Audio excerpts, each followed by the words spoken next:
ছোট্ট দোয়াটি কাগজের মধ্যে লিখে কিছুক্ষণ মাথার তালুতে রেখে দিবেন। এর ফলাফল দেখলে আপনি আশ্চর্য হয়ে যাবেন। যখন ওমরে ফারুক রাদিয়াল্লাহু তাআলা আনহুর জমানা, মদিনার প্রেসিডেন্ট হযরত ওমরে ফারুক রাদিয়াল্লাহু তাআলা আনহু অর্ধ জাহানের বাদশাহ, ওমরে ফারুক রাদিয়াল্লাহু তাআলা আনহুর কাছে রোমের বাদশাহ পত্র লিখলো, ইয়া আমিরুল মুমিনিন, আমি রোমের বাদশাহ, আমার প্রচন্ড মাথা ব্যথা, এত ডাক্তার দেখাইলাম, এত কবিরাজ দেখাইলাম, কিন্তু মাথা ব্যথা ভালো হয় না। আমিরুল মুমিনিন, আমি আপনাকে বড় মহাব্বত করি, বিশ্বাস করি, আপনি আমার জন্য এমন কিছু রকিয়া করেন, আমার বিশ্বাস আপনার মাধ্যমে আল্লাহ পাক আমার মাথা ব্যথা দূর করে দিবে। খলিফাতুল মুসলিমিন ওমরে ফারুক রাদিয়াল্লাহু তাআলা আনহু তাকে কিছুই দিলেন না, একটা টুপি হাদিয়া দিলেন। ওমরে ফারুক রাদিয়াল্লাহু তাআলা আনহু লোক মারফতে মদিনাতুল মুনাওয়ারা থেকে একটা টুপি পাঠায় দিলেন। ইতালির রোমে চলে গেল টুপি নিয়ে, ইতালির রোমে। কয়েকদিন পরে যখন ইতালির রোমে একটা টুপি নিয়ে গেল, বাদশার দরবারে সংবাদ আসলো, বাদশাহ, মদিনাতুল মুনাওয়ারা থেকে আমিরুল মুমিনিন ওমর একজন আপনার কাছে খাদেম পাঠাইছে। রোমের বাদশাহ বলে তাকে আসতে দাও।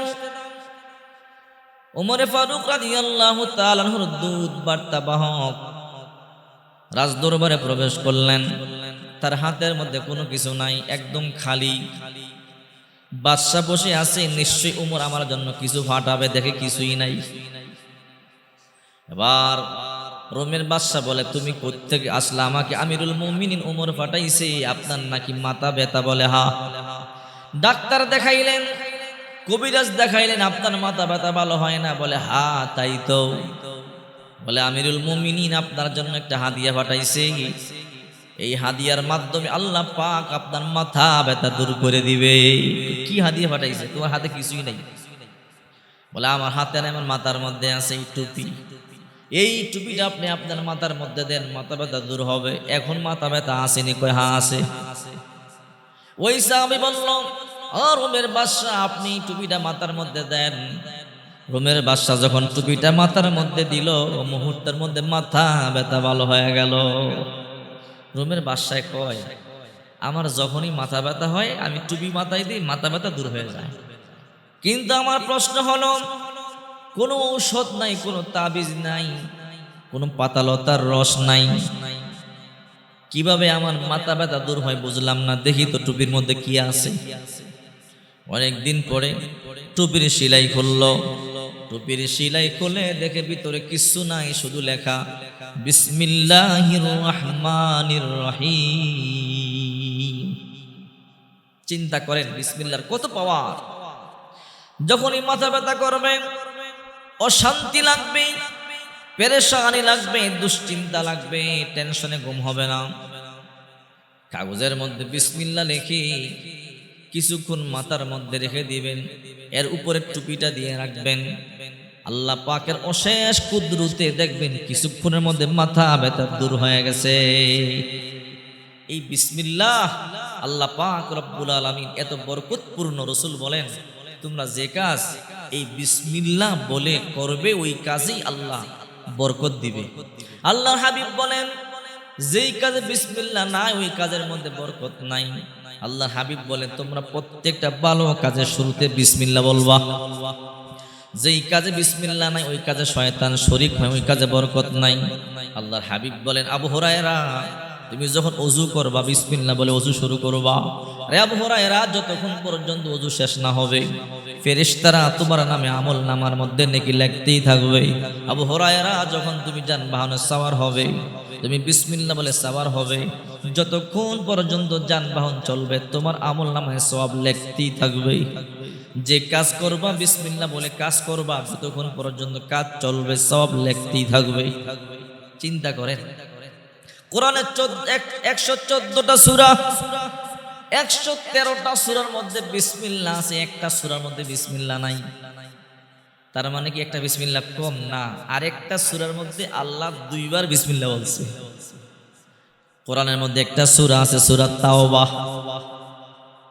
এই 10 নম্বর পারা সূরা তাওবার মধ্যে বিসমিল্লাহ নাই, একটা বিসমিল্লাহ কম। আবার আরেকটা সূরা আছে, সূরা নমল 18 নম্বর পারা। ওই পারার মধ্যে আল্লাহ পাক রব্বুল আলামিন সূরা নমলের মধ্যে দুইবার বিসমিল্লাহ এনেছেন, তার মানে 114 সূরা 114 বিসমিল্লাহ। সুবহানাল্লাহ। আল্লাহর কুদরত যা আমাদের আশ্চর্য করে দেয়। কদরে কুদরতদারি বরকামাল, আনতা রব্বি আনতা হাসবি জুল জালাল, তুহি কাদের জলিলুল্লাহ জাহাদার, বহর হালে তুহি মেরা নেগাহদার। প্রতিটা কাজের মধ্যে বিসমিল্লাহ বলবেন। যদি কিছু না পড়েন, যদি শুধু বিসমিল্লাহ বলে পানির মধ্যে ফু দিয়ে পানিটা পান করেন, আল্লাহ তাআলা আপনাকে সুস্থ করে দিবে। আল্লাহ তাআলা বড় বড় রোগ বালাই থেকে আপনাকে হেফাজত করবে। এই বিসমিল্লাহর এত পাওয়ার। কোনো ব্যক্তি যদি রাত্রিবেলা 19 বার বিসমিল্লাহ পড়ে ঘুমায়, যদি ওই রাত্রিতে মারা যায়, বিসমিল্লাহর মধ্যে 19টা হরফ আছে। বিসমিল্লাহির রহমানির রহিম 19টা হরফ।